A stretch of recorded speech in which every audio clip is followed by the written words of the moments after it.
Hello दोस्तों, मेरा नाम सिमरन। आज मैं आपको अपनी कहानी सुना रही हूँ। मैं राज को बहुत प्यार करती थी। एक दिन उसने मुझे होटल में बुलाया और मेरे साथ लगातार पूरी रात। पहला प्यार तो सावन की उस पहली बारिश के समान होता है, जिसकी पहली फुहार से ऐसा लगता है मानो मन की सारी तपिश दूर हो गई हो। मेरा पहला प्यार राज जब मुझे अचानक मिला तो ऐसे लगा जैसे मैंने उस क्षितिज को पा लिया जहाँ धरती व आसमान के सिरे एक हो जाते हैं। वैसे मैं चाहती नहीं थी कि राज और मेरे बीच शारीरिक संबंध स्थापित हो, पर जब सारे हालात ही ऐसे बन जाए कि आप अपने प्यार के लिए सब कुछ लौटाने के लिए तैयार हो जाएं, तो तब यह सब हो ही जाता है। सच, राज से मिलन होने के बाद ही मैंने जाना कि सच्चा प्यार क्या होता है। राज के स्पर्श मात्र से ही मेरा दिल इतनी जोर जोर से धड़कने लगा मानो निकलकर मेरे हाथ में आ जाएगा। राज से मिलने के बाद ही मुझे एहसास हुआ कि अब तक की जितनी भी रातें मैंने अपने पति संजय के साथ बिताई, वह मात्र एक शारीरिक सनक पागलपन था या फिर हमारे वैवाहिक संबंध की मजबूरी थी। शादी से लेकर आज तक जब जब भी संजय मेरे नजदीक आया, तब मेरा शरीर ठंडी चट्टान की तरह हो गया। वह अपना हक जताता रहता, लेकिन मैं मन ही मन राज को याद करके तड़पती रहती। यह शायद राज के प्यार का ही जादू था कि शादी के इतने साल बाद भी मैं उसे भुला नहीं पाई थी। तभी तो मेरे मन का एक कोना आज भी राज की एक झलक पाने को तरसता था। मैं शादी करूंगी तो सिर्फ राज से, वरना नहीं। शादी से पहले मैंने यह ऐलान कर दिया था। हाँ, वह तो ठीक है, पर जनाब मिलने आए तो पता चले कि वह भी यही चाहते हैं या नहीं। भैया के स्वर में व्यंग था। हाँ, मैं जानती हूँ कि आपका इशारा किस तरफ है। वह हीरो बनना चाहता था, इसलिए तो दिन रात स्टूडियो के चक्कर काटता है। बस एक ब्रेक मिला नहीं कि उसकी निकल पड़ेगी, इसलिए वह मुंबई चला गया। ना नौ मन तेल होगा, ना राधा नाचेगी, भैया ने हंसते हुए कहा और बाहर चले गए। देखो माँ, भैया कैसे राज का मजाक उड़ाते रहते हैं। देख लेना, वह एक दिन बहुत बड़ा आदमी बनकर दिखाएगा। मैं ये कहते कहते रो पड़ती थी। बेटी, वह हीरो जब बनेगा तब बनेगा। असली बात तो यह है कि वह अभी क्या कर रहा है। पापा ने चाय पीते हुए मुझसे पूछा। अब उनसे क्या कहती, मैं खुद भी नहीं जानती थी कि वह आजकल मुंबई में क्या कर रहा है। मुझे तो बस इतना मालूम था कि शायद अभी फिर से विज्ञापन की शूटिंग कर रहा है। जब सब कुछ धुंधला सा था, तब भला कोई सटीक निर्णय कैसे लिया जा सकता। फिर मैंने ही हथियार डाल दिए, यानी संजय से शादी के लिए हामी भर दी। मेरे इस निर्णय से घर के सभी लोग बहुत खुश थे, पर मेरे अंदर अवश्य कुछ दरक कर टूट गया था। मैंने ना जाने कितनी बार राज को फोन किया, पर वह शायद मुंबई से बाहर था। एक बार तो मैंने भाववेश में मुंबई जाने का मन बना लिया, पर तब माता पिता के रोते चेहरे मेरी आंखों के आगे घूम गए और तब मैंने हथियार डाल दिए। वैसे भी राज मुंबई में कहाँ है, यह पता तो मुझे नहीं था। संजय से शादी हुई तो मैं उसके जीवन की महत्वपूर्ण हिस्सा बन गई। संजय ने मुझे वह सब दिया जिस पर मेरा हक था, पर शायद मैं संजय के साथ पूरी तरह न्याय ना कर पाई। जिस मन पर किसी और का अधिकार हो, उस मन पर किसी और के अरमानों का महल बनाना मुश्किल ही था। मैं जब भी अकेली होती, राज को याद करके रो पड़ती। मुझे उसकी ज्यादा याद तब आती जब बारिश आती। मुझे आज भी याद है वह दिन जब बहुत ज्यादा उमस के बाद अचानक काले बादल घिर आए थे और देखते ही देखते मूसलाधार बारिश शुरू हो गई थी। उस समय राज और मैं पिक्चर देखकर मोटरसाइकिल पर लौट रहे थे। बारिश तेज होती देखकर राज मोटरसाइकिल रोककर सड़क की दूसरी ओर मैदान में जाकर बारिश का मजा लेने लगा। उसे ऐसा करता देख मुझे बहुत अजीब लगा। मैं एक पेड़ की नीचे खड़ी बारिश का मजा ले रही थी। तभी अचानक वह आया और मुझे खींचकर मैदान में ले गया। सिमर, अपने दोनों हाथों को खोलकर इस रिमझिम का मजा लो। इन बूंदों में भीगने का मजा लोगी तभी तुम्हें लगेगा कि शरीर की तपिश कम हो रही है और तुम्हारा तन मन हवा की तरह हल्का हो गया है। पहले तो मुझे राज का ऐसे भीगना अजीब लगा, फिर मैं भी उसके रंग में रंग गई। जब अपने दोनों हाथ फैलाकर बारिश की ठंडी ठंडी बूंदें मेरे शरीर पर गिरने लगी, मानो मैं किसी जन्नत में पहुंच गई हूँ। बहुत देर तक बारिश में भीगने के बाद मुझे हल्की ठंड लगने लगी और मैं कांपने लगी।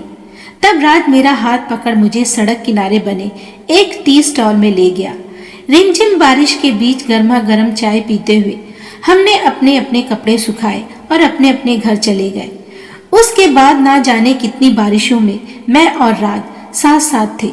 भीगे बदन जब जब राज के हाथों का स्पर्श हुआ तब तब मेरा यौवन चहक उठा।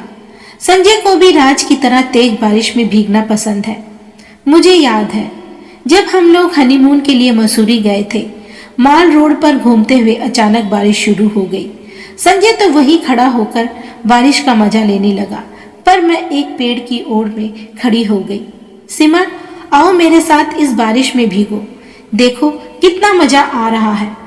ना बाबा ना, ठंड लग गई तो तुम भी यहाँ आ जाओ, मैं अपना छाता खोलते हुए बोली। जाने मन, ठंड लगने के बाद मैं तुम्हें ऐसी गर्मी दूंगा कि मेरा प्यार में पिघल पिघल जाओगी। संजय की इस बात पर आसपास खड़े लोग हंस रहे थे, पर मैं शर्म से लाल हुई जा रही थी।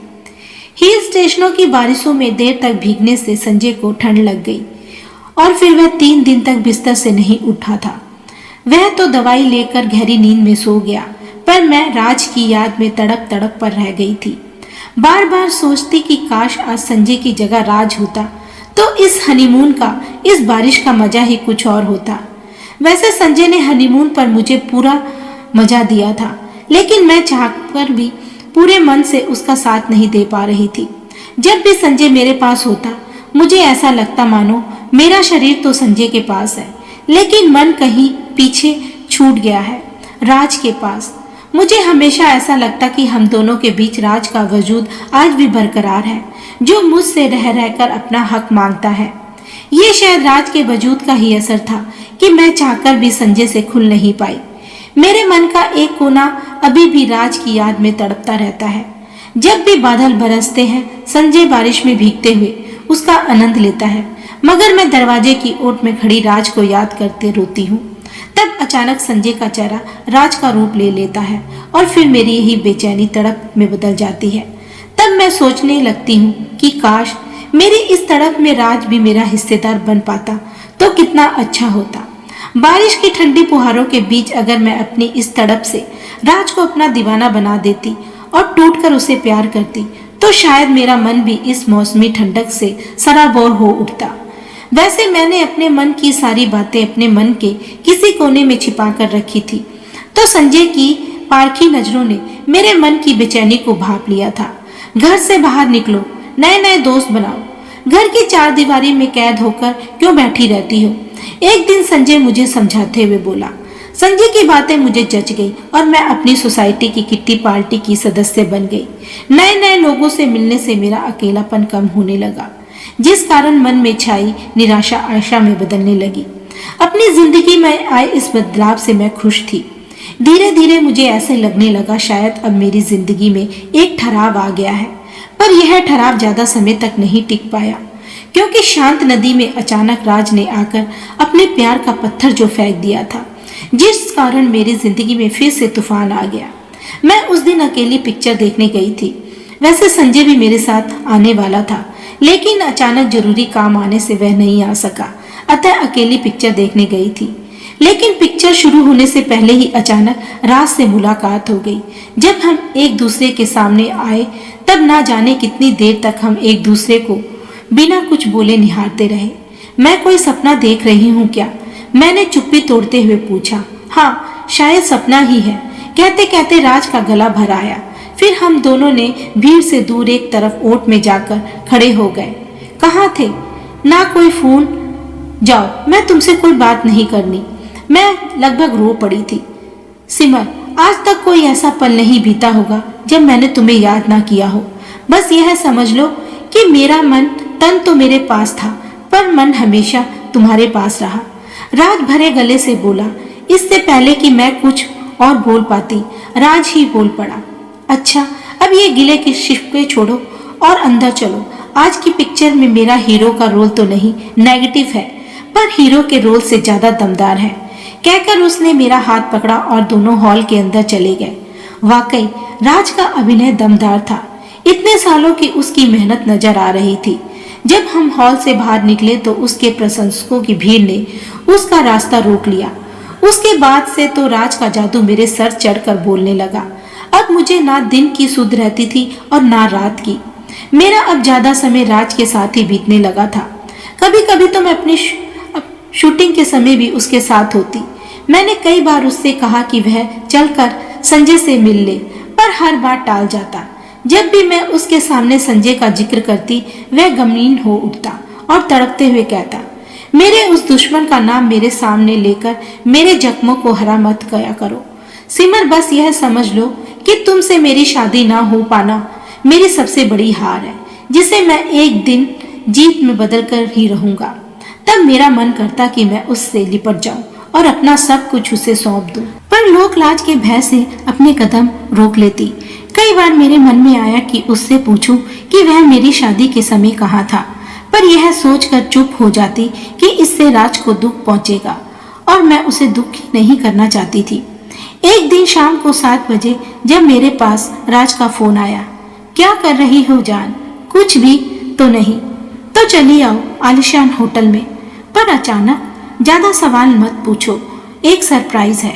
राज का इतना कहना था कि मैं उसके प्यार में खिंची होटल के लिए निकल पड़ी।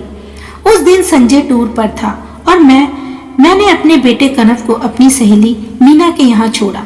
जब राज के पास पहुंची तो देखा वह एक सजे कमरे में मेरी प्रतीक्षा कर रहा है। जान, बहुत देर कर दी आने में, यह सब क्या है? मैं चौंकते हुए उससे पूछ बैठी। आज मुझे एक बहुत बड़ा रोल मिला है।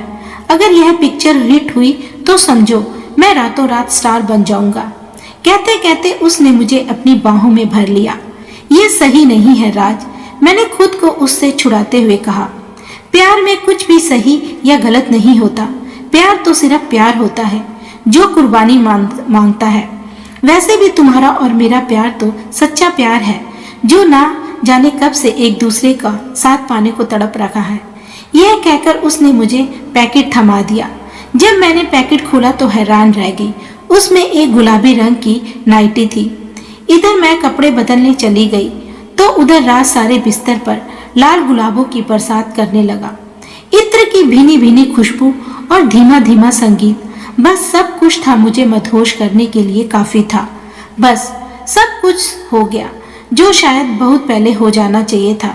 जब बरसों पुरानी चाहत पूरी हुई तो ऐसा लगा मानो आज बिन बादल बरसात हो गई, जिसमें हम दोनों भीगकर उस चरम सुख को पा गए जिससे अब तक हम अछूते रहे। उस रात होटल के उस कमरे में रात से लिपटी मैं उसे तृप्ति को महसूस कर रही थी जो मुझे अब तक नहीं मिली थी। राज, आज तो मजा आ गया।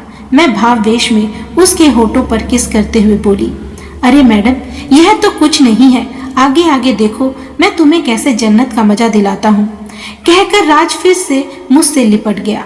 मुझे बहुत दुख है जो समय रहते मैं तुम्हें अपना नहीं बना पाया। राज मेरे सीने पर हाथ फेरते हुए बोला, संजय बहुत खुशहाल इंसान है, तभी तो यह हुस्न का प्याला उसकी झोली में जा गिरा। यह कहकर राज मुझे पागलों की तरह चूमने लगा। राज, इतना प्यार ना करो मुझे, वरना क्या? अगर तुम मुझसे यूं ही टूटकर प्यार करते रहोगे, तुमसे अलग हो कैसे पाऊंगी? मैं अचानक रो पड़ी। राज, इस दिल पर तो तुम्हारा शुरू से अधिकार रहा है और आज तन पर भी हो गया। मैं तड़पते हुए बोली। मेरी तरफ देख राज ने मुझे अपनी मजबूत बाहों के घेरे में कस लिया और मैं उसकी जड़ पकड़ से खुद को छुड़ाने की नाकाब कोशिश करने लगी। अच्छा, अब मैं चलती हूँ। सुबह की लौ देखकर मैंने तुरंत कपड़े बदले और अपने घर की ओर आ गई।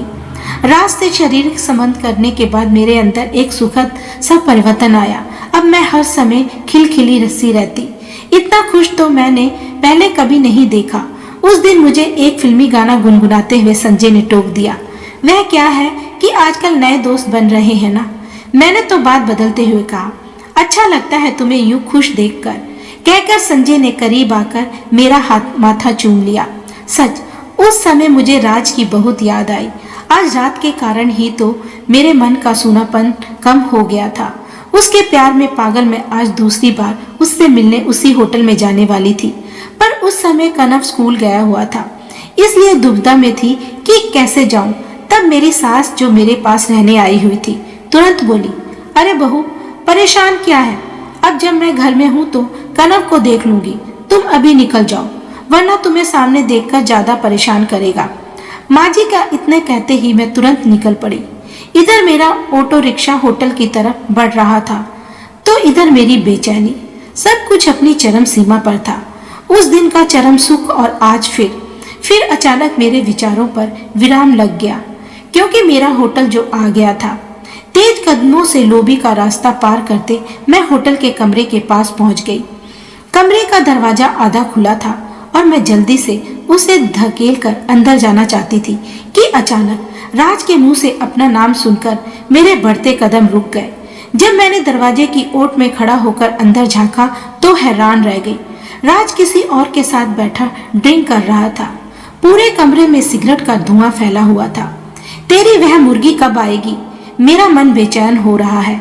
राज के सामने वह आदमी शराब का खाली ग्लास रखते हुए बोला, बस सर आने ही वाली है।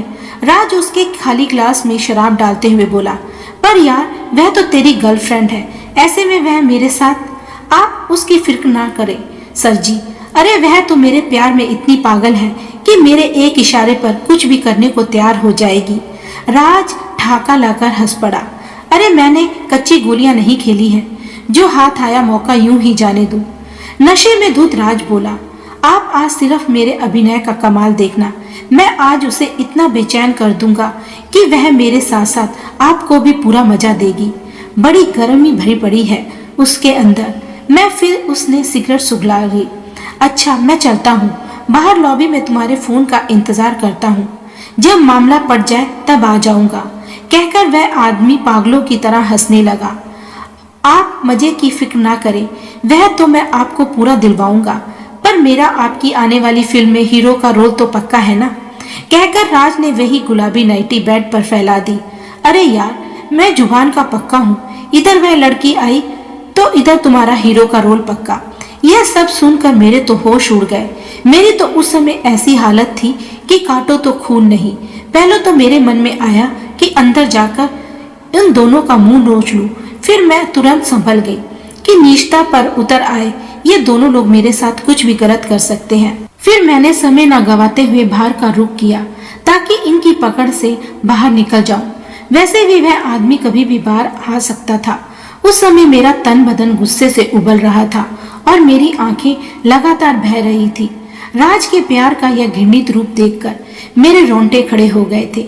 मैं ऑटो रिक्शा में अपने घर जा रही थी। राज के कई बार मेरे मोबाइल पर फोन आए।